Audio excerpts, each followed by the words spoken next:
Halftime here at Faurot Field. Mizzou holding on to a 17-10 lead. I'm joined by Phil Kornblut from our sister network in South Carolina, sportstalksc.com. Phil, when we were walking over and we were doing our Periscope, I was telling you about the Colorado game, the 5th down, the Nebraska kick in the end zone in 97 that turned into a touchdown catch. And now we have Arian Penton batting a ball down. Your Carolina guy grabs it, goes in 8-yard. Freaky things happen in that end zone, and it really turned the momentum of this game in the second quarter. Did he bat it down or bat it up? Yeah. I mean, that was unbelievable. Good luck. Lorenzo Nunez, I tweeted out after that play, I said I'd like to have what he's taking because he had 2 interceptions dropped last week against Central Florida. That could have changed that game around. So he's living right, and the way they were struggling at that time on offense, about the only way they could get in the end zone was divine intervention, and they got that on that particular play. So that was their good fortune.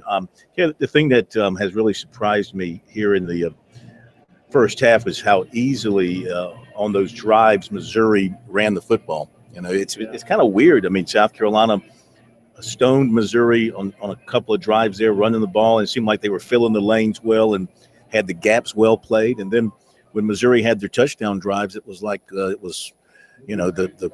paths just opened up for them big and wide. We could have run through those holes, but I still think this thing's going to come right down to the end, and who knows, it might happen. I think South Carolina will be driving in that direction again in the fourth quarter, like 2 years ago. So see what happens. Yeah, Missouri right now has 88 yards rushing. Drew Lock, his first freshman start, he's looked pretty impressive, and what impressed me the most was right after, that touchdown by South Carolina, that was set up, too, by an ejection and a targeting penalty on Terry Beckner Jr. So he gets booted. It gives Carolina new life. They get the touchdown, tie the game up. It's 10-10. But our freshman did a real good job of coming back 7 for 7 on the next drive. He finds Nate Brown for the second time of the game and really kind of shifts that momentum back into the favor of Missouri. That was a big drive for a freshman. Well, first of all, absolutely. Yeah, the thing that you hate if you're South Carolina and Steve Spurrier, you score a touchdown, you get the game tied up, and what do? You kick the ball out of bounds, number one. So, you give Missouri a shorter field. And then on 2 of those plays on that drive, you had Missouri, I think it was second and 14, second and 16, and both times they were able to get out of it and keep the drive going. So that's a breakdown on your defense there. But, yeah, you give him a lot of credit. We talked about this earlier, South Carolina, they're soft zone. They're actually playing today more up on receivers than they have all season. And it's helped them. It helped them early against the run because those guys were able to come up and help on the run.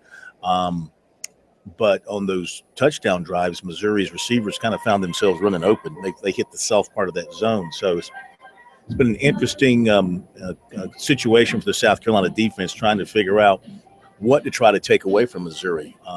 It's a team that came in averaging 108 rushing yards per game, and they've got about, 88 now. Yeah. So they're well ahead of their norm. So one thing about South Carolina this season, we'll see if it holds up tonight.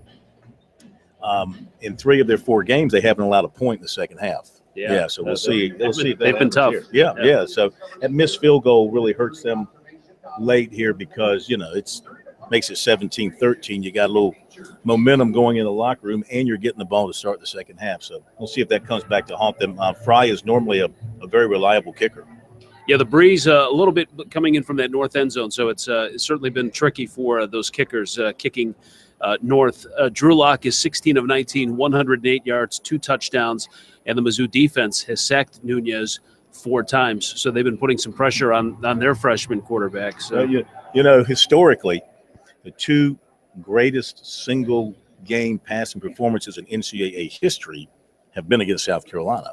T. Martin at University of Tennessee in 1998 completed something like 23 out of 24 passes, including like 20 in a row. And then, of course, we had the kid at Georgia a couple of weeks ago break that record by going 24 out of 25, I think it was. Now, Locke's not going to break the record because he's got too many incompletions, but he's on his way to a darn fine day at this point.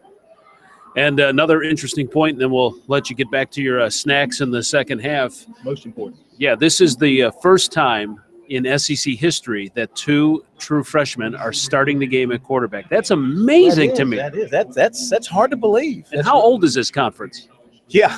Right? I mean, that is freshman great. eligibility goes back to about, what, 70, 75 or so, I think. So still, that's a long time. You would think that would have occurred at some point in time. But that's amazing. So it's a historical day here at Faurot Field. Yeah, very interesting. All right, we'll see how the second half plays out. I agree with Korn. This is going to be a very close half, 17-10. Now we'll see what type of composure Drew Lock has in this second half. Thanks for watching, and continue to follow us on Twitter at MissouriNet.com and at Sports Talk SC.